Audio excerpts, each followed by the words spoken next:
بسم الله الرحمن الرحيم والذين آمنوا وعملوا الصالحات سندخلهم جنات تجري من تحتها الأنهار خالدين فيها أبدا وعد الله حقا ومن أصدق من الله قيلا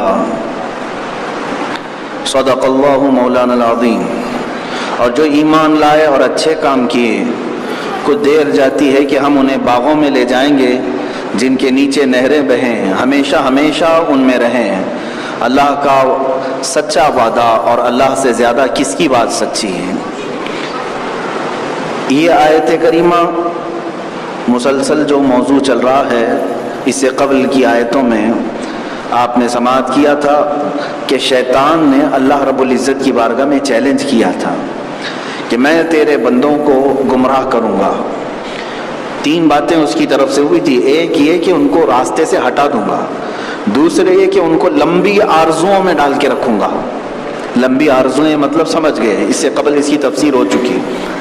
لمبی امیدوں میں رکھے گا، بندہ سوچتا رہے گا اب توبہ کروں گا تب توبہ کروں گا، اب راستے پر آ جاؤں گا تب راستے پر آ جاؤں گا. اس امید پر لگا کر شیطان پوری زندگی بھر کھیلتا رہے گا. تیسری بات اس نے جو کہی تھی اللہ کی بارگاہ میں، وہ یہ ہے کہ میں تیرے بندوں کو حکم دوں گا، وہ تیری بنائی ہوئی شکلوں کو بگاڑ دیں گے. یہ شیطان کا یہ ایک چیلنج تھا اللہ کی بارگاہ میں کہ میں تیرے بندوں کو ایسے راستے پر لے آؤں گا کہ وہ تیری بنائی ہوئی شکلیں بگاڑ دیں گے، تغییر کر دیں گے، تبدیل کر دیں گے.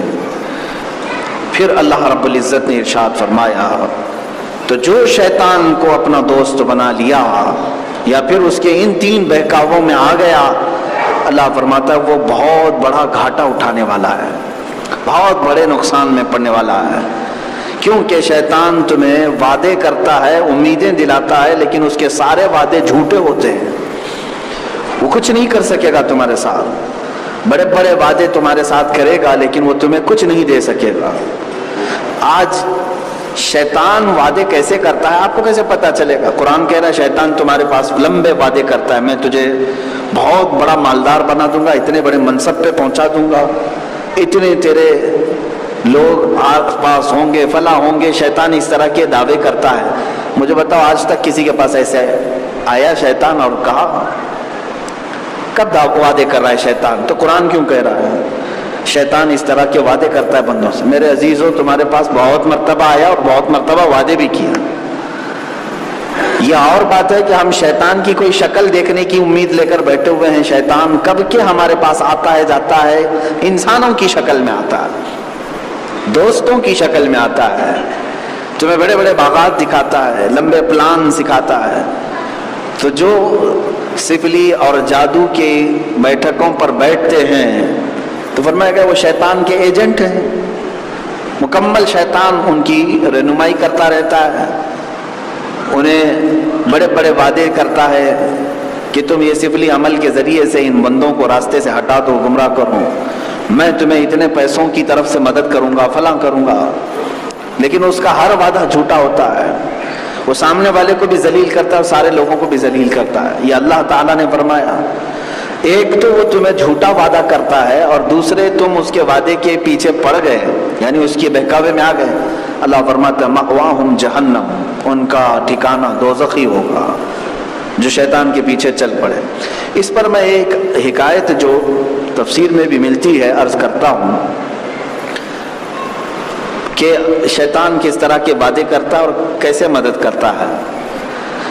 آج بہت سارے لوگ اسی بہکاوے میں آ کر کے چلے جاتے ہیں شارٹ کٹ راستہ دیکھنے کے لیے کہ جلدی سے کوئی اثر ہو جائے.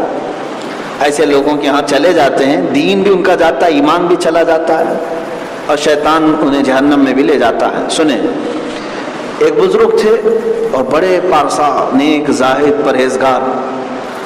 ان کی بستی میں اچانک انہیں یہ خبر ملی کہ لوگ جو ہے ایک درخت کی پوجا میں لگ گئے ہیں.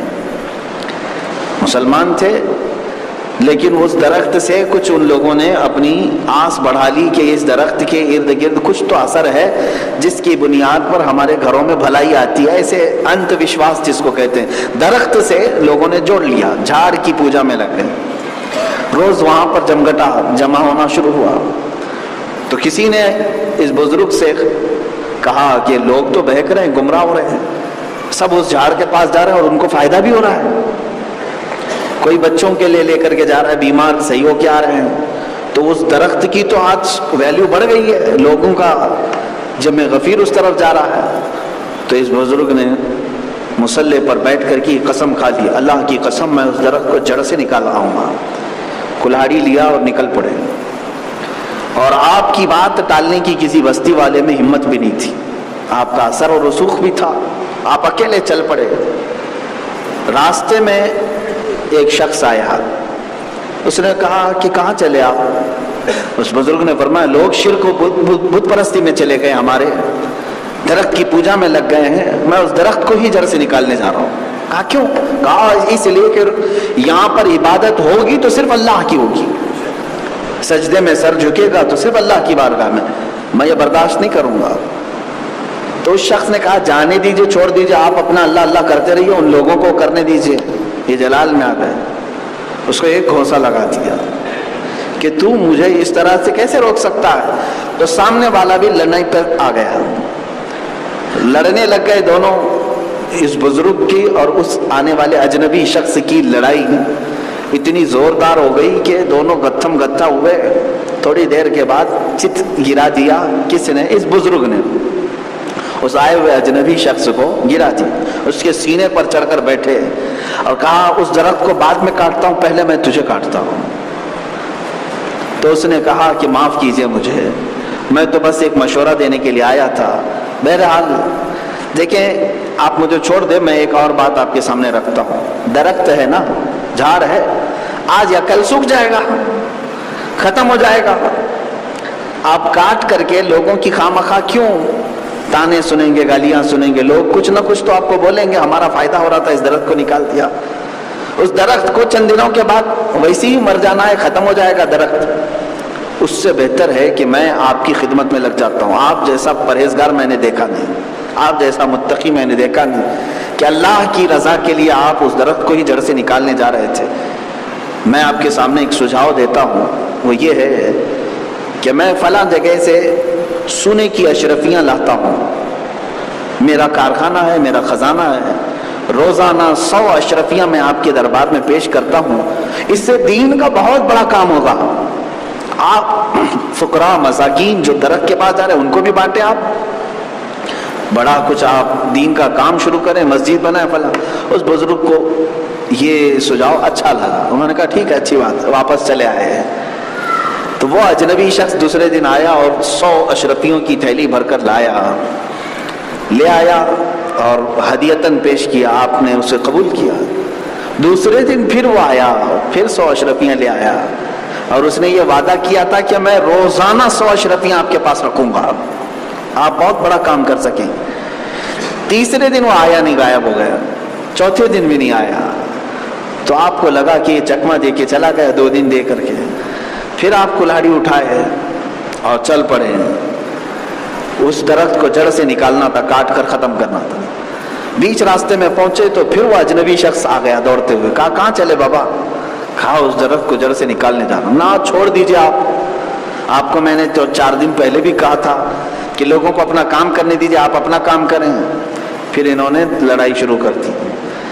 لڑائی شروع کیا ہوئی, 2 منٹ نہیں گزرے تھے کہ اس اجنبی نے اس بزرگ کو پٹک دیا اور ان کے سینے پہ چڑھ کے بیٹھ گیا. کہا کہ تم مجھ سے اب نہیں بچ سکو گے. اس بزرگ کو رونا آ گیا. کہا کہ میری طاقت اتنی کمزور ہو گئی, لیکن چند دن پہلے, 4 دن پہلے میں تجھے گرا دیا تھا, آج تو مجھے گرا کر میرے سینے پر بیٹھ گیا ہے, کیا بات ہے؟ تو اس نے کہا اگر درخت نہیں کاٹو گے تو بولتا ہوں. کہا چھوڑ, مجھے درخت سے کیا ہے. وہ اٹھ گئے اور اس نے کہا میں ابلیس ہوں, میں شیطان ہوں, میں ایک انسان کی شکل میں تمہیں سجھاؤ دینے کے لیے آیا, مشورہ دینے کے لیے. تم نہیں مانے تو لڑائی کیا, لیکن پہلے تمہاری طاقت بہت تھی کیونکہ تمہارے اندر اخلاص تھا.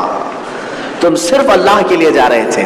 پہلی مرتبہ جو جا رہے تھے صرف اللہ کے لیے جا رہے تھے, درخت کو کاٹنا ہے, شرک نہ ہو, کفر نہ ہو. لیکن اب کی بار جو جا رہے ہو اشرفیوں کی تھیلی کے لیے جا رہے ہو. 100 اشرفیاں چاہیے تھی, نہیں ملی تو تم نکل پڑے. تو پہلے جو اخلاص کی طاقت تھی وہ مجھے مات دے دیا. اب جو ہے اشرفیوں کی طاقت یہ میرے اوپر نہیں سوار ہو سکتی، میں تم پر سوار ہوتا ہوں۔ یہ ابلیس شیطان مردود نے یہ جو بات کہی، اس کے بعد انہوں نے پوری امت کو یہ درس دیا اس بزرگ نے کہ لوگوں کو یہ جو راستہ ہے شیطان کا، اس میں وہ وعدے بھی کرتا ہے، پیسے بھی پہنچاتا ہے، لیکن شارٹ ٹائم کے لیے، بہت لمیٹڈ پیریڈ کے لیے، اور جب تم خوب گمراہ ہو جاؤ، تمہاری طاقت ختم ہو جائے تو تمہیں بیچ راستے میں چھوڑ کر چلا جاتا ہے، تمہاری برسوں کی تقویٰ اور طہارت سے کمائی ہوئی طاقت بھی ختم کر دیتا ہے۔ اس بزرگ نے فرمایا کہ 4 دن پہلے میں لڑائی کر کے شیطان کو جو چت گرا دیا تھا، پھر زندگی بھر مجھے ویسی طاقت کبھی نہیں آئی۔ کیوں؟ صرف 2 دن اس نے اشرفیوں کی لالچ میں میری ساری طاقت کو ختم کر دیا تھا۔ یہ ہے میرے عزیزو، قرآن میں بھی اللہ نے فرمایا یعدہم ویمنیہم، وہ تمہیں وعدے کرتا ہے اور لمبی امیدیں دیتا ہے، وما یعدہم الشیطان الا غرورا، اور اللہ فرماتا ہے اس کا ہر وعدہ دھوکا ہے، دھوکا دیتا ہے، جھوٹ بولتا ہے۔ تمہیں کہے گا کہ میں تمہارا اتنا بڑا کام کرا دوں گا، تو یہاں بیچ راستے میں وہ چھوڑ کر کے لوگوں کو گمراہ کر کے چلا جاتا ہے۔ آج بھی ایسے لوگ ہیں، بہت سارے ہیں، میں کئی مرتبہ اس سے قبل بھی کہا، انسان کو اس کی لالچ اور اس کی ہوس اور اس کی حرص ایمان سے بھی دور کر دیتی ہے، بسا اوقات کفر کے راستے پر لے جاتی ہے۔ اگر یہ حرص اور ہوس زیادہ ہو گئی تو اسے کفر کے راستے پر بھی لے جاتی ہے۔ کتنے ایسے ہیں جو اللہ اس کے رسول کا نام لینے والے ہیں، لیکن کفر و شرک اگر انہیں کرنا پڑ جائے چند سونے کے ٹکڑوں کے لیے تو کر جاتے ہیں، چلے جاتے ہیں، معاذ اللہ رب العالمین۔ ایسے کئی لوگ میرے سامنے بھی آئے جو خزانہ نکالنے کے چکر میں در در کی ٹھوکریں کھاتے رہتے ہیں، لیکن سدھرتے نہیں پوری زندگی بھر۔ ان کو کوئی نہ کوئی بابا ملتا ہے اور کہتا ہے کہ فلاں جگہ خزانہ دفن ہے، عمل کرنا پڑے گا، اور وہاں سے ایک مٹکا نکلے گا جس میں سونے کے سکے۔ کتنے ایسے بیوقوف بنتے بھی ہیں، ممبئی میں موجود ہیں، مٹکا تلاش کرتے رہتے ہیں۔ اور کوئی بابا آ کر کے، ابھی غالباً 8-10 دن پہلے ہمارے ہاں ایک خاتون آئی، وہ کہنے لگی کہ مجھے ایک بابا نے کہا ہے کہ میرے گھر میں اندر بیڈ روم کے نیچے خزانہ ہے، لیکن اس پر جنات ہیں، سانپ ہیں، اور وہ نکالنے نہیں دیں گے، اس کے لیے عمل کرنا پڑے گا 3 دن تک۔ گھر خالی کرو، عمل کریں گے اور اس کے بعد خزانہ نکالیں گے۔ ہم نے پوچھا کتنے پیسے؟ کہا پہلی رات کے 25,000 روپے، پھر اس کے بعد اگر وہ بابا کو کچھ نہیں ہوا تو کنٹینیو، کل ملا کر کے 1 لاکھ کا خرچہ اس نے بتایا۔ 1 لاکھ کے خرچے میں 1 گھڑا بھر کر سونا نکل رہا ہے، تو کیا جاتا ہے؟ ادھر ادھر سے جمع کر کے وہ 1 لاکھ جمع کرنے والی تھی، مشورے کے لیے ہمارے پاس آئی تھی، وہ بھی ہم جیسوں کے پاس مشورہ لینا۔ بہرحال کیونکہ میں کافی سالوں پہلے سے اس طرح کے میٹر کو دیکھ رہا ہوں، کئی لوگ ایسے ہیں جو دھوکہ کھا، یہ شیطان ہے میرے عزیزو، ابلیس لعین کے ایجنٹ ہیں جو تم کو اس طرح کی حرکتیں کراتے ہیں اور تمہیں زمین کے نیچے کے خزانے کی بات کر کے۔ یہ ایسا ہے کہ جس کو کہہ دیا جائے کہ تمہارے گھر کے اندر ایسا ہے تو وہ پوری رات حساب کتاب میں لگا دیتا ہے۔ چلو گھڑا بھر کر کے نہ صحیح، ارے 1 کلو بھی مل جائے تو کیا فرق پڑتا ہے؟ تو اس طرح کے حساب کتاب میں وہ پوری رات گزار دیتا ہے، سب کے قرضے ادا کر دوں گا، شیخ چلی بن جاتا ہے 1 ہی رات میں۔ اور کتنے لوگوں کو ان لوگوں نے ڈسا ہے، دھوکہ دیا ہے۔ 1 سال قبل میں نے شاید بتایا ہوگا، اپنے علاقے میں اچھے خاصے لوگ، پڑھے لکھے لوگ، اچھے خاندان کے لوگ، 5-6 لوگ جمع ہوئے، ایک بابا کو لے آئے۔ اس بابا نے کہا کہ ایک گھڑا ہے پورا سونے اور چاندی سے بھرا ہوا، ایک ڈبہ ہے فلاں زمین پہ ہے۔ تو یہ اس کے آگے پیچھے گھومتے رہے، میں نے 1000 منع کیا تھا، 1000 منع کیا کہ نہیں یہ سب بکواس ہے، آپ سب کو لوٹے گا، فلاں کرے گا، وہ مانتے نہیں تھے۔ یہاں تک کہ وہ راتوں رات بیٹھ کر کے ہمیں بھی یہ کہتے تھے کہ آپ بھی ایک بہت بڑا مدرسہ بنائیں، اس میں سے ہی ہم آپ کو بھی دیں گے، آپ دعا کریں نکل جائیں۔ تو بہرحال 1-1.5 لاکھ روپے خرچ کر کے اس بابا کو بلائے، تو جس کے ہاں تھا کھیت میں، کھیت والے نے منع کر دیا کہ میں کھودنے نہیں دوں گا یہاں پر، جس کی زمین میں خزانہ بتایا. اس کے باوجود بھی بابا ان لوگوں سے کہتا ہے نہیں کوئی بات نہیں، اگر وہ منع کرتا ہے تو میں بغل والی زمین پر وہاں پر کھودوں گا. کیسے؟ کہا میں وہ نیچے سے اس خزانے کو کھینچ لوں گا، وہ یہاں تک آ جائے گا. کتنی بیوقوفی ہے. اس پر بھی وہ تسلیم کر کے چلے گئے، مان لی. اس کو 1.5 لاکھ روپے دیے، رات بھر عمل کیا اس نے، اور ان کو بہت دور رکھا، کھودا کھودی، اور ڈبہ نکلا بھی. ڈبہ لے کر کیا ہے، ان کی خوشیوں کے ٹھکانے نہیں تھے. اور وہ ڈبہ اس کو کئی کپڑوں سے باندھ کر کے لایا، مٹی لگی ہوئی تھی. اب لانے کے بعد اس کا الگ عمل تھا کہ اس کی حفاظت 3 دن تک کرنی ہے، ورنہ جنات اٹھا لے جائیں گے. یہ 6 لوگوں کو باری باری 3 دن جگایا اس نے. ایک کمرے میں بیٹھ کر کے لوگ کسی کو قریب آنے نہیں دیتے، اس ڈبے کی حفاظت میں لگے ہوئے تھے. صبح سے دوپہر تک ایک آدمی ڈیوٹی دیتا ہے، دوپہر سے شام تک دوسرا، پھر رات کو تیسرا. ان لوگوں نے 3 دن ڈیوٹی دی، کیونکہ بابا بتا دیے تھے 3 دن سے پہلے کھولنا نہیں ہے، اور باقی کچھ بھی اگر ایسا ہو تو میں جا رہا ہوں، کسٹمر کیئر پہ فون کر لینا. یہی ہوگا. 3 دن کے بعد، کیونکہ اب ان کے ہاتھ میں ڈبہ تھا، کپڑے بھی تھے، ظاہر سی بات ہے بابا کے اوپر بھروسہ جو ہے وہ حق الیقین تک پہنچ گیا تھا. اس کے بعد 3 دن کے انہوں نے وہ ڈبہ اٹھایا، مجھے بھی بتایا تھا. تو وہ کھولا تو اس میں کانچ کے ٹکڑے، عورتوں کی بنگڑیوں کے ٹکڑے، یہی سب تھے. نہ کوئی سکہ، نہ کوئی چاندی، نہ سونا، کانچ کے ٹکڑے بھرے ہوئے تھے. سری بیوقوف بنایا. اور یہ لوگ کئی راتیں جاگے. اتنی راتوں میں اگر مولا سے مانگ لیے ہوتے، رب تبارک و تعالیٰ ان کی آخرت بھی سنوار دیتا. یہ دنیا کی ہوس اور لالچ. لیکن یہ لطیفے کے طور پر میں نہیں سنا رہا ہوں، یہ بہت قریبی لوگوں نے ہمارے، ان لوگوں نے اس تجربے کو ہمارے سامنے رکھا. تو اس کے درمیان جانتے ہیں آپ، اس پورے پروسیس کے بیچ میں اس بابا نے کئی کفریہ اور شرکیہ کام بھی ان سے کروایا. کئی کفریہ اور شرکیہ کام، اس پر اگر حکم لگایا جائے تو یہ 6 کے 6 لوگ اسلام سے نکل چکے تھے. ان کا ایمان ختم ہو چکا تھا. جو منتر پڑھنے تھے خدا کے خلاف، قرآن کے خلاف، شیطان کو تعظیم اور تکریم کے ساتھ بلانا، یہ سب جو زبردستی جھوٹے منتر دیے گئے تھے 4-6 دن تک، اس پر آدمی پہلے ہی سے کافر ہو چکا ہے. برسوں کی نمازیں گئی، روزے ختم ہو گئے، تلاوتیں، تسبیحات، سب کچھ ختم ہو گیا. یہ ابلیس لعین تھا جو کسی بابا کی شکل میں آیا تھا. خزانے کے نام پر محنت بھی کرایا اور ایمان بھی چھین لیا، اور ایک ٹکڑا بھی نہیں دیا.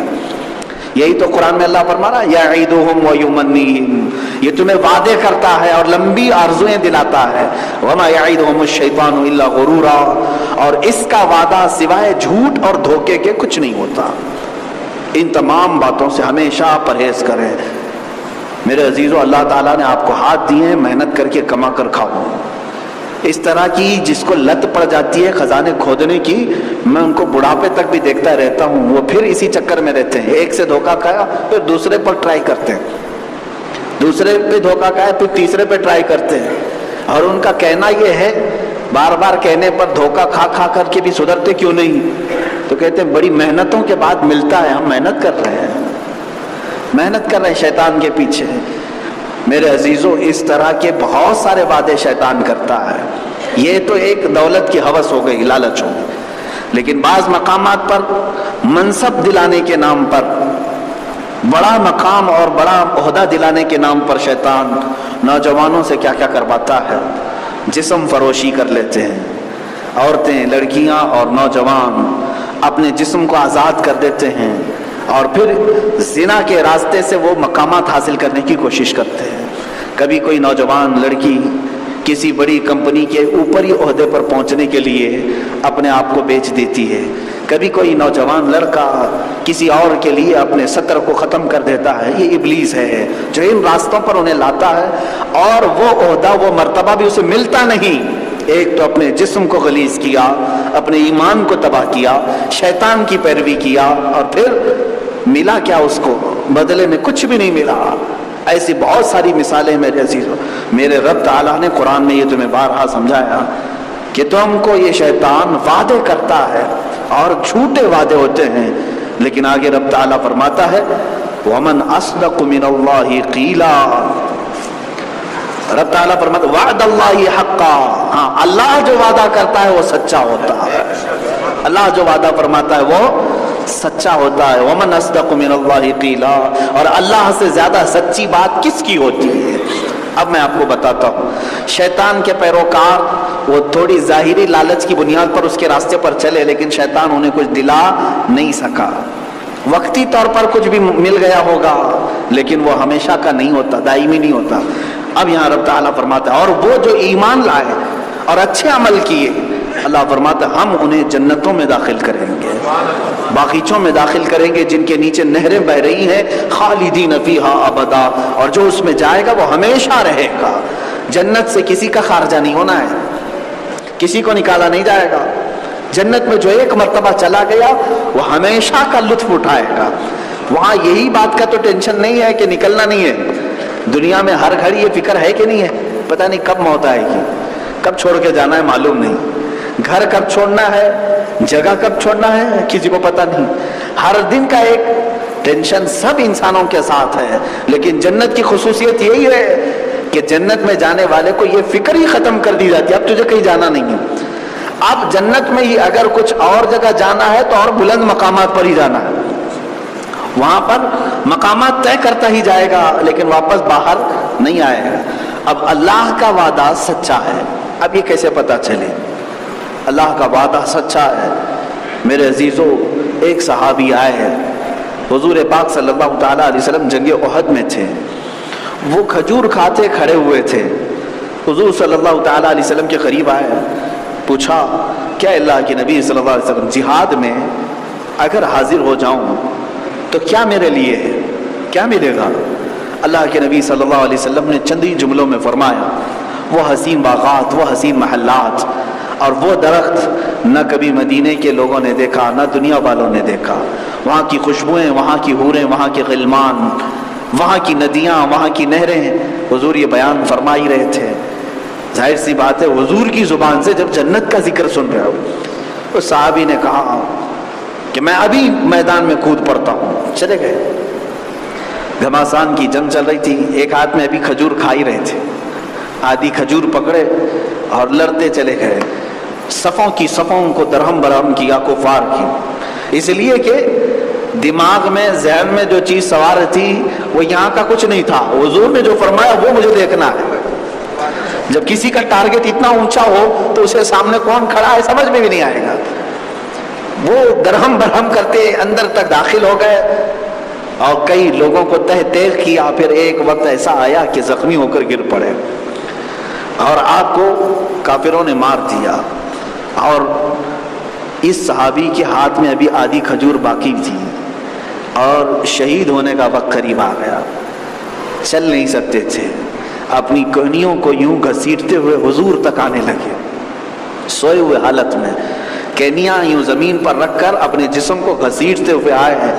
حضور پاک صلی اللہ تعالیٰ علیہ وسلم جہاں کھڑے تھے حضور کے قدموں میں سر رکھا، حضور کو دیکھا اور مسکراتے ہوئے کہا یا رسول اللہ آپ نے جو جو فرمایا تھا وہ سب میں یہیں سے دیکھ رہا ہوں، جو جو آپ نے فرمایا تھا وہ سب میں یہاں سے دیکھ رہا ہوں۔ یعنی یہ شہید کے لیے ہے کہ اللہ تعالیٰ اس کی روح نکلنے سے پہلے اسے جنت دکھاتا ہے، یہ سب کے لیے نہیں ہے، شہید کے لیے۔ اسی لیے ہمیشہ حضرت عمر فاروق دعا فرمایا کرتے تھے اللہم ارزقنی شہادتا فی سبیلک، اے اللہ مجھے تیرے راستے میں شہادت عطا فرما۔ مرنا تو سب کو ہے نا، سب مریں گے، لیکن موت اس کی جو شہادت کے مقام پر فائز ہو گیا، اس لیے کہ فرمایا گیا شہید ہی وہ ہے جس کو قیامت کے دن بغیر سوال کیے اللہ تعالیٰ جنت میں داخل فرمائے۔ بہت سارے معاملات اس کی پوچھے بھی نہیں جائیں گے، حساب بھی نہیں۔ وجہ یہ ہے کہ اس کے پاس جو سب سے قیمتی چیز تھی وہ اس کی جان تھی، وہی اس نے اللہ کے حوالے کر دیا، اور رب تعالیٰ فرماتا ہے اب اس سے پھر دوسری چیزوں کا سوال ہی نہ کرو۔ بہت روایات یہ بتاتی ہیں کہ شہیدوں کے لیے اللہ تبارک و تعالیٰ نے قیامت کے دن بہت بڑا اجر رکھا ہے۔ تو میرے عزیزو جو بات میں یہ کہہ رہا تھا وہ یہ، اللہ جو وعدہ فرما رہا ہے وہ مرنے سے پہلے تمہیں دکھا رہا ہے، مرنے سے پہلے تمہیں دکھایا جائے گا اگر شہادت کی موت ہے۔ اور اسی طرح سے ایک روایت میں نے آپ کو شاید بتایا ہو اس سے قبل، شارح مسلم امام نووی نے اس کو نقل فرمایا، دو بھائی تھے، یہ تابعین میں سے ہیں، ایک کا نام ربیع ہے، دوسرے کا نام ربعی ہے، ربیع بن حراش اور ربعی بن حراش رضی اللہ تعالی عنہما۔ یہ دونوں کی باتیں تو دیکھیں، محدثین نہیں ہے، حدیث روایت کرتے تھے حضور کی۔ ایک دن دونوں لوگوں نے اچانک یہ قسم کھا لی کہ اب ہم زندگی بھر ہنسیں گے نہیں جب تک جنت میں اپنا مقام نہیں دیکھ لیتے۔ ظاہر سی بات ہے، کس بات کا ہنسنا یہاں پر؟ ٹھٹا مارنا، کہکا مارنا، کس بات کا؟ ہمیں پتہ ہی نہیں ہمارا ٹھکانہ کہاں ہے۔ جوکس مار رہے ہو، لطیفے کر رہے ہو، محفلیں گرم کر رہے ہو، تمہیں پتہ ہی نہیں قبر میں کیا پٹائی ہونے والی ہے یا آخرت میں کیا ہمارے ساتھ ہونے والا ہے۔ ان دو بھائیوں نے یہ قسم کھا لی اب ہنسنا ہی نہیں، ہم کو ہنسنا ہی نہیں، جب تک نہیں ہنسیں گے اس وقت تک جب تک ہم اپنا ٹھکانہ جنت میں نہیں دیکھ لیں۔ حضرت ربی جو بڑے بھائی تھے، چند سالوں کے بعد لوگوں نے ان کو دیکھا، یہ کبھی ہنستے بھی نہیں تھے، نہ کسی ہنسی کی محفل میں شریک، لوگوں نے کبھی آپ کو ہنستے نہیں دیکھا۔ کئی سال گزر گئے، کئی سال گزر گئے، چہرے پر ہنسی نہیں تھی۔ وہ یہی کہتے تھے کہ میں جب جانتا ہی نہیں میرا انجام کیا ہونے والا ہے تو میں کس بات کی ہنسی ہنسوں۔ وہ بندہ ہنسے جس کو اپنا سب معلوم ہو، آخر میں ٹھکانہ اس کا اچھا ہو۔ تو پھر کئی سالوں کے بعد حضرت ربیع کا جب انتقال ہوا، علماء بھی حاضر ہوئے، بہت سارے صوفیہ بھی تھے، بزرگان دین، محدثین بھی تھے۔ جب آپ کو غسل کے لیے تخت پر لٹایا گیا، غسل دینے کے لیے، میت کا غسل دینے کے لیے، تو جیسے ہی غسل ہوا، کفن دے رہے تھے، وہ زور سے ہنسنے لگ گئے، تخت پر ہی ہنسنے لگ گئے۔ کیا کبھی کسی میت کو ہنستے ہوئے دیکھا ہے؟ آواز نکال کر کے انہوں نے ہنسا، لوگ ڈر بھی گئے۔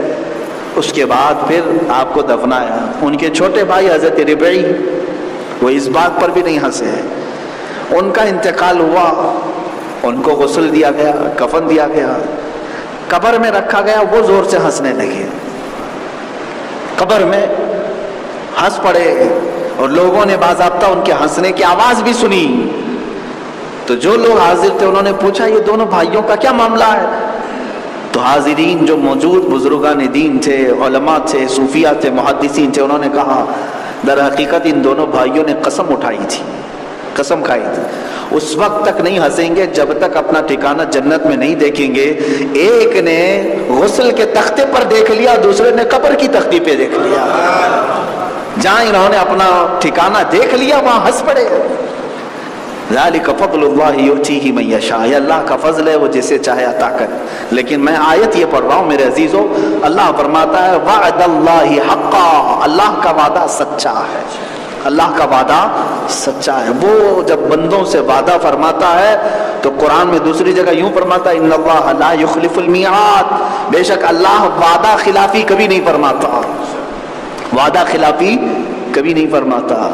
اب یہاں ایک مسئلہ میں بتا دیتا ہوں آپ کو، اس میں ایک فرقہ بن گیا، کچھ لوگ گمراہ ہو گئے اس بات کو لے کر، جو معتزلہ نام سے ایک فرقہ، جیسے اس زمانے میں وہابی نام سے ایک فرقہ بنا، پہلے ایک فتنہ تھا معتزلہ، ان لوگوں نے اہل سنت و جماعت سے کچھ الگ نئی چیزیں ایجاد کر لی۔ ان کا یہ کہنا تھا کہ اللہ نے وعدہ کیا ہے نیک کرنے والے کو جنت دے گا، نیکی کرنے والے کو جنت، اور برائی کرنے والے کو دوزخ میں بھیجے گا، یہ اللہ کا وعدہ ہے۔ بات صحیح ہے۔ اب ان گمراہ لوگ ہیں یہ معتزلہ، ان کا کہنا یہ ہے پھر قیامت کے دن جو گناہ کیا ہوا ہے، جو گنہگار ہے، اس کی بخشش نہیں ہونی چاہیے، ورنہ اللہ کا وعدہ جھوٹا ہو جائے گا۔ گناہ کیا ہے دنیا میں تو سیدھے دوزخ میں ہی جائے گا، وہ پھر بیچ میدان میں بخشا کر کے پھر اس کو جنت میں بھیجا جا رہا ہے، یہ کیسے وعدہ کے خلاف ہو گیا؟ اللہ تو نے تو وعدہ فرمایا تھا کہ جو نیک کرے گا اسے جنت دوں گا، جو گناہ کرے گا اسے دوزخ دوں گا، یہ گناہ کیا پھر بھی تو اسے دوزخ میں نہیں بھیجا۔ تو ان کا عقیدہ یہ تھا بخشش وخشش نہیں ہے قیامت کے دن، کوئی معافی بخشش نہیں ہے، وہاں حساب ہوگا، نیکیاں بھاری ہو گئی تو جنت میں جاؤ، گناہ بھاری ہو گئے تو بخشے نہیں جاؤ گے، دوزخ میں تو جاؤ۔ یہ یہاں بیٹھ کر کے فیصلہ کرتے ہیں کون جنت میں جائے گا کون دوزخ میں جائے گا۔ علماء اہل سنت نے ان کا رد فرمایا، کہا کہ یہ اللہ رب العزت کا دنیا میں قانون ہے، قانون تو یہی رہے گا، اور بنایا کون ہے قانون؟ اللہ نے، کہ نیک کرنے والے کو جنت میں بھیجے گا، برائی کرنے والے کو دوزخ میں بھیجے گا۔ قیامت کے دن قانون بنانے والا خود ہی اگر وہ اپنے قانون میں تبدیل کر کے کسی کو معاف کرے تو تمہارا اس میں کیا فرق ہے؟ وہ بندوں کو پیدا کیا، وہ بندوں کو پالا، اسی نے بندوں کو کھلایا پلایا، اور قیامت کے دن وہ اگر کسی کو معاف کر دے تو یہ تو اس کا اختیار ہے، یہ وعدے کے خلاف ہونا نہیں ہے۔ اگر وہ چاہے تو حساب کے کتاب کر کے دوزخ میں بھی بھیج دے، لیکن اگر وہ فضل کرے تو چاہے تو وہ بندوں کو معاف بھی کرے۔ اسی لیے میرے عزیزو یہ سمجھ لینا کہ یہاں گمراہی نہ آنے پائے، یہ گمراہی نہیں آنی چاہیے۔ گناہگار دوزخ میں ہی جائے گا پکا، یہ تم نہیں ڈیسائیڈ کرو گے، یہ صرف اللہ رب العزت کے دست قدرت میں ہے۔ تفسیر روح البیان میں ایسے دو بھائیوں کا ذکر آیا ہے، ایک بہت نیک تھا اور ایک برا آدمی تھا۔ دوسرا بھائی جو ہے گناہ کرتا تھا، یہ نیک بھائی اسے بار بار سمجھاتا تھا، بھائی چھوڑ دے یہ گناہوں کا راستہ، توبہ کر لے، سیدھے راستے پر آ جا۔ کہتا تھا ٹھیک ہے چھوڑ دوں گا چھوڑ دوں گا۔ ایک دن ایسا آیا کہ اس نیک بھائی نے اپنے برے بھائی سے کہا تو اب کبھی نہیں سدھرتا؟ یاد رکھیں جملہ کہنے سے پہلے آپ میری اس بات کو نوٹ کریں، اگر آپ کی زندگی میں اتفاق ہو گیا تو ڈر جائیں اس بات سے۔ اس نیک بھائی نے یہ کہہ دیا کہ تیرے اتنے گناہ ہیں کہ اللہ تجھے کبھی نہیں معاف کرے گا، اللہ تجھے معاف کر ہی نہیں سکتا، تیرے لیے دوزخ ہے۔ یہ بات کہا اس نے اور انتقال ہوا۔ حدیث پاک میں ہے حضور صلی اللہ علیہ وسلم نے فرمایا دونوں کا جب انتقال ہوا اللہ رب العزت نے دونوں کو اٹھایا اور اس نیک بندے سے پوچھا، سب سے پہلے اس کی نیکیاں اپنی جگہ پر سب، اللہ رب العزت نے اسے جلال میں سوال فرمایا، تو نے ایک گنہگار اور برائی کرنے والے بندے کو یہ کیسے کہہ دیا کہ اللہ معاف نہیں کر سکتا؟ کیا تو نے میرے معاف کرنے والی صفت کو ناپ کر کے دیکھا تھا؟ میں کتنا رحیم ہوں، میری رحمت کتنی ہے، کیا تجھے اس کا اندازہ تھا؟ رب تبارک و تعالیٰ کیا کرے گا کیا نہیں کرے گا یہ فیصلہ تم دنیا میں کرو گے۔ اسی بات پر اللہ نے اس کی پکڑ کی اور فرمایا جس نے گنہگار بندوں کو ہم سے نا امید کیا آج اس کے لیے میں دوزخ رکھا ہوں۔ وہ نیکیاں کر کے بھی دوزخ میں چلا گیا، بات اس کا جملہ اتنا تھا کہ اللہ تجھے کبھی معاف نہیں کر سکتا، معاذ اللہ۔ تم فیصلہ کیسے کرتے ہو کہ اللہ معاف کرے گا نہیں کرے گا؟ اللہ کی ذات پر چھوڑ دو، وہ قادر مطلق ہے، مختار کل ہے۔ اب اس گنہگار کو اٹھایا، کہا تو گناہ کرتا تھا زمین پر، بچتا کیوں نہیں تھا؟ وہ تجھے کئی مرتبہ سمجھایا سیدھے راستے پر کیوں نہیں آیا؟ وہ گڑ گڑانے لگا، رونے لگا اور روتا بھی تھا دنیا میں بھی، کہا اے بار الہ میں 1000 بار چھوڑنے کی کوشش کرتا رہا، نفس کی شرارتیں پھر لے جاتی تھی، توبہ بھی کرتا تھا پھر بھٹک جاتا تھا، لیکن اے مولا مجھے یہ یقین ضرور تھا کہ میں کمزور بہت ہوں اور تو طاقتور بہت ہے۔ میں کمزور ہوں، کمزور جسم کا مالک ہوں، اور تو شہنشاہ اعظم ہے، تو مجھ جیسے کمزور کو اتنی بڑی طاقت والا خدا کیسے عذاب دے گا؟ میں یہ تیرے بارے میں ہمیشہ گمان رکھتا تھا۔ رب تبارک و تعالیٰ اپنی رحمت سے خوش ہو کر فرماتا ہے جس نے میرے متعلق جیسا گمان کیا آج میں اس کے ساتھ ویسا ہی سلوک کرتا ہے۔ تو نے مجھے رحیم کہا، میری رحمت کے اوپر تیرا یقین زیادہ تھا، اللہ تعالیٰ نے اسے معاف فرمایا اور اسے جنت کی طرف عطا فرمایا، پروانہ جنت عطا کیا ہے۔ فیصلے بدل سکتے ہیں لیکن ایک بات یاد رکھیں، اللہ نے جس کے ساتھ جو وعدہ فرمایا ہے وہ وعدہ بالکل سچا ہے۔ ہاں پکڑ ہو گئی تو الگ بات ہے، لیکن تمہاری نیکیوں کا اجر تمہیں ضرور دیا جائے گا۔ اب اگر جیسے آپ نمازیں پڑھتے تھے، روزے بھی رکھتے تھے، نیکیاں کرتے رہے، قیامت کے دن پکڑے گئے کسی جرم میں، اللہ 1000 بار نہ کرے، اللہ ہم جیسے گنہگاروں کو اپنے فضل سے معاف کرے، لیکن ایک بات میں کہتا ہوں، پکڑے گئے جرم میں اعلان ہوا کہ آج تیرے لیے جنت نہیں ہے، تو فلاں گناہ میں مبتلا تھا، آج تیرے لیے جنت نہیں ہے، اگر تم پکار کر کے کہو کہ اے اللہ، پھر تیرا وعدہ کہاں چلا گیا نیک کام کرنے والوں کو؟ میں نمازیں بھی پڑھتا تھا، میں روزے بھی رکھا ہوں، حج بھی کیا ہوں، زکوٰۃ بھی دیا ہوں، ہاں کچھ گناہ کیا ہوں، لیکن وہ میری سب نیکیوں کا جو تو نے وعدہ کیا تھا وہ کہاں گیا؟ اگر تم سوال کرو گے تب پھر فرشتے تمہارا حساب کرنے پر رکھیں گے، اور پھر فرمایا جائے گا تو نے جتنی نیکیاں کی وہ سب ایک جگہ پر۔ اب سن کہ مولا نے تیرے ساتھ ان نیکیوں کے بدلے دنیا میں تجھے کیا کیا دیا تھا، کیا کیا دیا تھا۔ تیری ماں کے پیٹ میں تجھے 9 مہینے اس نے زندہ رکھا، واپس جب دنیا میں آیا تو تیری ماں کے سینے میں غیب سے رزق تیرے لیے اس نے بنایا، جب تو سوتا تھا تیری حفاظت کے لیے فرشتے اس نے رکھا، جب تو جوان ہوا تو تجھے بہت ساری بیماریوں سے بچانے کے لیے جسم میں 1000 طرح کی دفاعی قوت رکھا، بیماریاں ٹکرا کر چلی جاتی تھی، اور رب تبارک و تعالیٰ نے تجھے خوبصورت رکھا۔ وہ چاہتا تو پھر تیرے گناہوں کی وجہ سے دنیا ہی میں تیرے ہاتھ بھی توڑ دیتا، پیر بھی توڑ دیتا، آنکھیں بھی لے لیتا، کچھ نہیں لیا۔ تو گناہ کرتا رہا لیکن مولا تجھے کھلاتا رہا، تو گناہ کرتا رہا مولا تجھے پہناتا رہا، پلاتا رہا، اس کی زمین پر رہا۔ کیا تو نے اللہ کو کبھی اس کی زمین پر رہنے کا ٹیکس دیا؟ گورنمنٹ کو تو دیتے رہے، رب تبارک و تعالیٰ کی زمین ہے یہ، اور اللہ رب العزت کے پانی کو استعمال کیا، اس کی ہواؤں کو استعمال کیا، مفت میں ہوائیں استعمال کر رہے ہو، کیا رب تبارک و تعالیٰ نے یہ سب تمہارے ساتھ نہیں فرمایا؟ اب بندے کو فرشتے پوچھیں گے تیری ساری عبادتیں جمع کر کے بھی، ساری عبادتیں جمع کر کے بھی اگر تو بدلہ چاہتا ہے، اللہ کا وعدہ تھا کہ نیک کام کرنے والوں کے لیے ہم اجر دیں گے، اس بدلے میں ایک دن جو اللہ نے تجھے سانسیں دی وہی پوری ہو جائیں گی، باقی جو دیا وہ سب پلس ہے، ساری عبادتوں کے بدلے۔ ظاہر سی بات ہے میرے عزیز ہو، رب تعالیٰ اگر چاہے تو کیا ہماری سانسوں کو ابھی نہیں روک سکتا؟ وہ روک دیا تو نہ تمہاری عبادت، نہ کھانا پانی، کچھ نہیں۔ تو اللہ تبارک و تعالیٰ کے انعامات بھی تمہیں دنیا میں ہی بہت سارے ملے ہوئے ہیں، پھر قیامت کے دن ہمارے پاس یہ سوال کرنے کا حق ہی نہیں بنتا۔ ہاں ایک ہی سوال کر سکتے ہو، ایک ہی سوال جو دنیا میں بھی ہم کرتے ہیں، اے مولا میں اپنی نیکیوں کا بدلہ نہیں چاہتا بلکہ میں تیرے فضل کا سوال کرتا ہوں، میں تیرے فضل کا سوال کرتا ہوں۔ نیکیوں کو حساب کرنے پر آ جائے تو پتہ نہیں پوری ہوئی بھی کہ نہیں، کیا معلوم، جیسا حق تھا نماز پڑھنے کا ویسا حق کے ساتھ ہم نے ادا کیا، یہ بھی ہمیں معلوم نہیں، پتہ نہیں کتنوں کا وضو صحیح نہیں، کتنوں کی قرات صحیح نہیں، کتنوں کا رکوع اور سجدہ صحیح نہیں، کتنے معاملات ایسے ہیں۔ اس لیے میرے عزیزو، اللہ رب العزت کی بارگاہ میں جب وعدے کی بات آئے تو کچھ فرقے ایسے ہیں جو گمراہ کرتے ہیں کہ برائی کرنے والوں کو جہنم میں ضرور جانا چاہیے، نیکی کرنے والوں کو جنت میں ضرور جانا چاہیے۔ یہ ضرور والا معاملہ تم اپنے ہاتھ میں مت رکھو، اللہ کے حساب و کتاب میں ہے، اللہ تبارک و تعالیٰ کے فضل پر ہے، وہ بڑے بڑے گنہگاروں کو معاف کر کے جنت بھی بھیج سکتا ہے، اور کبھی گرفت کرنے پر آئے تو بڑے بڑے نیکی کرنے والے کسی چھوٹے گناہ میں پکڑے بھی جا سکتے ہیں، پکڑے جا سکتے ہیں، پھر حساب کتاب ہو سکتا ہے۔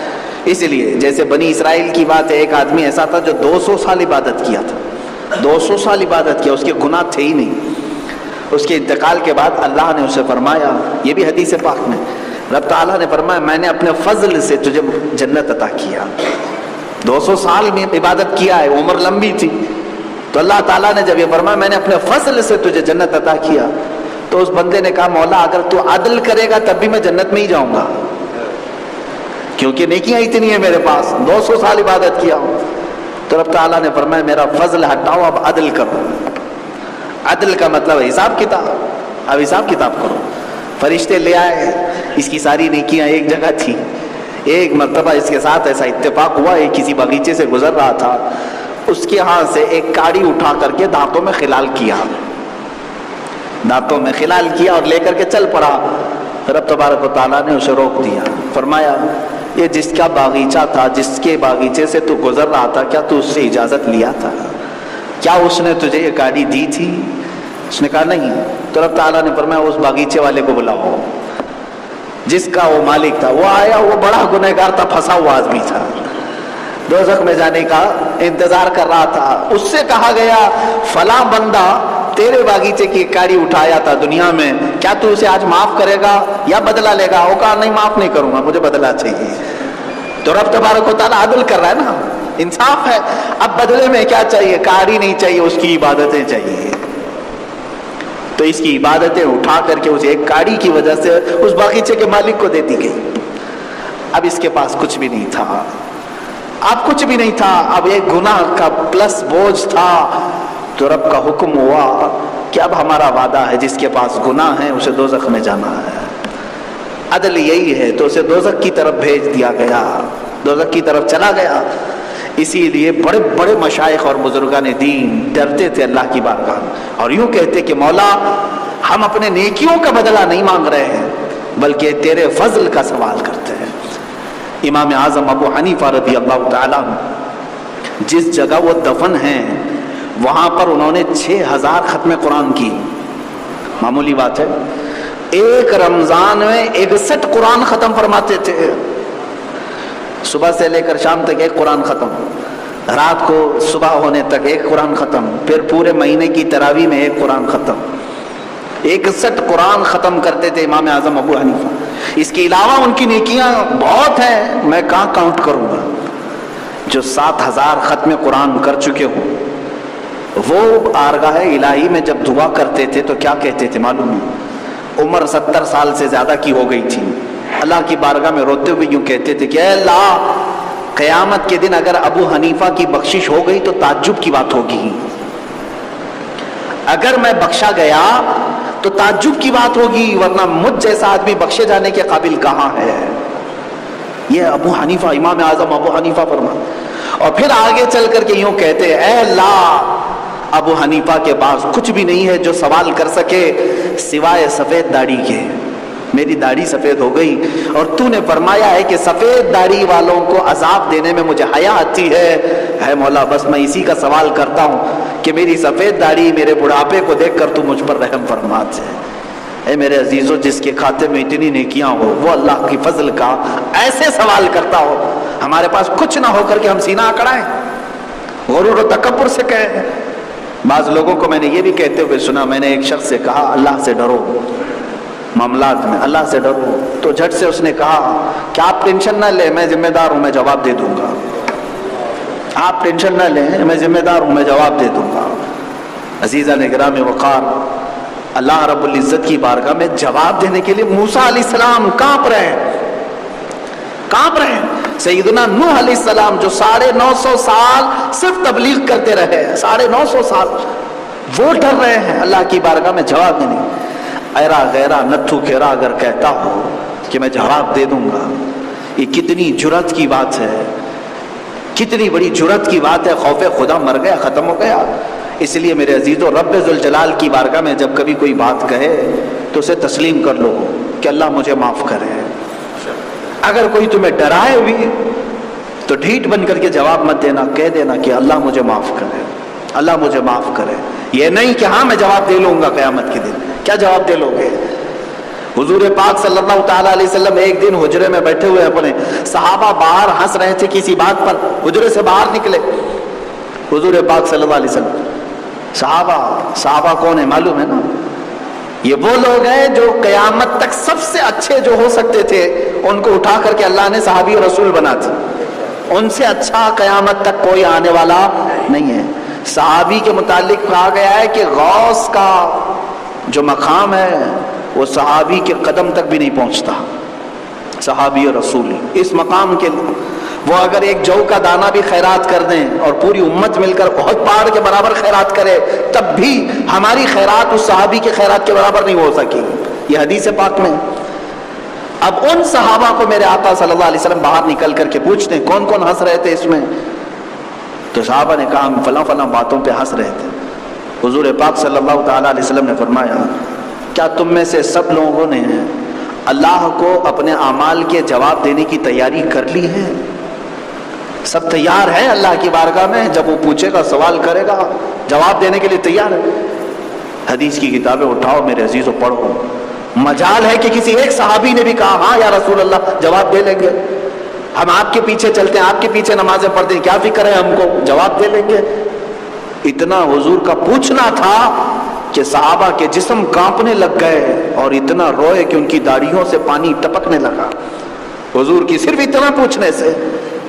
وہ صحابہ رونے لگ گئے کہ ہاں ہم اللہ کی بارگاہ میں کہاں جواب دے پائیں گے، جواب دینے کی طاقت نہیں صحابہ کو نہیں، اور تم جیسے اس طرح سے اگر کہو گے تو میرے عزیزو یہ جرأت کی بات ہے بہت بڑی، اللہ کی بارگاہ میں جرأت کرنا، اس طرح کے جملے زبان پر آنے نہ پائے۔ اللہ ہمیں جب تک رکھے اس کے خوف میں ہی رکھے، ڈھیٹ بن کر کے، جری بن کر کے، غرور و تکبر میں اللہ کی بارگاہ میں اس طرح کے جملے ہرگز نہ آئے۔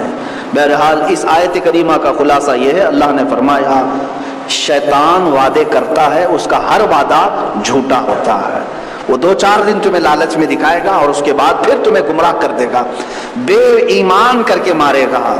اس سے قبل بھی میں نے تفسیر میں ہی بتایا، ایک بڑا عبادت گزار آدمی، بہت بڑا عبادت گزار آدمی بنی اسرائیل کا، اور وہ صرف اور صرف اپنے صومعہ میں رہتا تھا، کبھی باہر نہیں نکلا اپنے حجرے سے۔ 4 بھائی تھے اس علاقے میں، ان کی ایک سگی بہن تھی، وہ تجارت پر جا رہے تھے تو اپنی تنہا بہن کو کہاں چھوڑ جائے، تو اس عابد، اس پرہیزگار شخص کے پاس آیا، کہا ہماری بہن گھر پر ہے، تھوڑا آپ اس کا خیال کریں۔ وہ تجارت پر چلے گئے، اور یہ عابد جو پرہیزگار تھا یہ کبھی کسی عورت سے اس نے ملاقات نہیں کی، کبھی کسی عورت کو دیکھا نہیں، ایسا شخص، لیکن شیطان اس کے پاس بھی آیا، ایک بزرگ کی شکل میں آ کر کے کہا 4 بھائیوں نے ایک بہن تمہاری امانت میں دی ہے، وہ تنہا رہتی ہے گھر پہ، کبھی اس سے خیر خیریت تو پوچھو، باہر آؤ۔ تو یہ صومعہ سے باہر، اپنے حجرے سے باہر آیا، اس لڑکی کو وہاں سے باہر باتیں ہونے لگی، یہ شروع ہو گیا مکالمہ، چیٹنگ جو شروع ہوتی ہے شیطان کے ذریعے سے، ایک اجنبی مرد اور ایک اجنبی عورت سے۔ عبرتناک واقعہ ہے میرے عزیزوں، اس کو ہلکے میں لیتے نوجوان بچے ہیں، ہلکا سمجھتے ہیں، عبرتناک حدیث پاک میں شروع ہوئی۔ اس کے بعد پھر جب ایک عابد جو پرہیزگار تھا وہ عبادت کرتے کرتے اب لڑکی سے بات کرنے لگ گیا، اور چند دنوں کے بعد ہوا یہ کہ ان دونوں کی ملاقات ہوئی۔ اب یہ عابد اپنے صومعہ سے نکل کر کے اس کے گھر گیا، اس لڑکی کے گھر گیا، زنا بھی کر لیا، وہ حمل سے بھی ہو گئی۔ آپ کیا کریں؟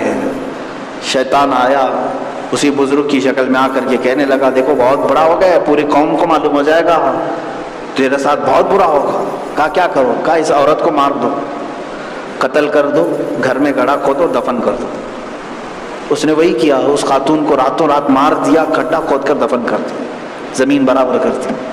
کئی دنوں کے بعد وہ بھائی آئے، پوچھا ہماری بہن کہاں ہے؟ تو یہ رونے لگا، وہ بیمار ہو گئی تھی، انتقال کر گئی، قبرستان میں اسے دفن کیا، ایک جھوٹی قبر پر لے جا کر کے ان کو دکھایا یہاں تمہاری بہن ہے۔ وہ روئے دھوئے، بات ہوئی۔ چند دنوں کے بعد وہ شیطان ان 4 بھائیوں کے پاس گیا، یہ ہے کھیل ابلیس کا۔ کہا کہ یہ جو عابد ہے یہ جھوٹ بولتا ہے، تمہاری بہن سے اس نے زنا کیا، وہ حاملہ ہوئی، اسے مار ڈالا اور تمہارے گھر میں دفن کیا۔ اس کے بعد ان بھائیوں نے اپنے گھر کو کھود کر کے دیکھا تو حقیقت میں لاش مل گئی، پورے بفر کر کے باہر آئے، گاؤں میں بستی میں سب کو خبر ہو گئی، سب کے سب باہر آئے اور اس کو اپنی عبادت خانے سے کھینچ کر باہر نکالا۔ پوچھا گیا تو رونے لگا کہ ہاں مجھ سے ایسا ہو گیا، کپڑے پھاڑ دیا لوگوں نے، ننگا کر دیا، اس کے پورے بدن پر، چہرے پر کالک لگائی اور اسے پھانسی پر چڑھایا۔ جب وہ پھانسی پر چڑھنے لگا تب پھر ابلیس آیا، کہا میں تجھے بچا سکتا ہوں، سب ہو گیا سو ہو گیا، لیکن میں تجھے یہاں سے بچا کر کے سیف لے جاؤں گا، سیف لے جاؤں گا۔ کہا، اس نے اسی سولی پر چڑھ کر کے کہا بس یہ ایک مہربانی میرے اوپر کر دو، لاسٹ ایک میرے ساتھ بھلائی کر دو۔ اس نے کہا کروں گا، ایک شرط ہے۔ کہا کیا ہے؟ کہا تو مجھے رحمان کہے گا، میں رحم کر رہا ہوں تجھ پر، تو مجھے رحمان کہے گا، مجھے رحیم کہے گا۔ اس نے کہا لو دیر کس بات کی، تو ہی رحمان ہے، تو ہی رحیم ہے۔ معاذ اللہ، اس کے زبان سے یہ جملے نکلے، ابلیس تالیاں مارتا ہوا، اچھل کود کرتا ہوا بھاگنے لگا اور ادھر اسے پھانسی کے پندے پر چڑھا دیا گیا۔ کہاں زندگی شروع ہوئی، کہاں پر ختم ہوئی۔ یہ شیطان کے وعدے ہیں جو وہ ہرے باغات دکھاتا ہے اور خاتمہ برا کر دیتا ہے۔ اور دوسری جانب آیت میں اللہ نے کیا فرمایا؟ اللہ جو وعدہ فرماتا ہے وہ سچا وعدہ ہوتا ہے۔ وہ اگر تمہیں جنت کی بات کرتا ہے، وہ اگر تمہاری قبر کی سکون کی بات کرتا ہے، تو مولا حق فرما رہا ہے وہ تمہیں ضرور عطا فرمائے گا، اس کے وعدے میں ایک رائی کے دانے کے برابر بھی شک کی گنجائش نہیں۔ اس لیے مسلمانوں اب فیصلہ تمہارے ہاتھ میں ہے، شیطان کے وعدوں کے پیچھے چلو گے کہ رحمان کے وعدوں کے پیچھے؟ اللہ نے جو وعدہ کیا ہے وہ ان قریب تمہیں ملے گا۔ ادھر تمہاری آنکھیں بند ہوئی، مولا کے فرشتے تمہارے جنت میں استقبال کے لیے تیار ہیں۔ وآخر دعوانا ان الحمد للہ رب العالمین۔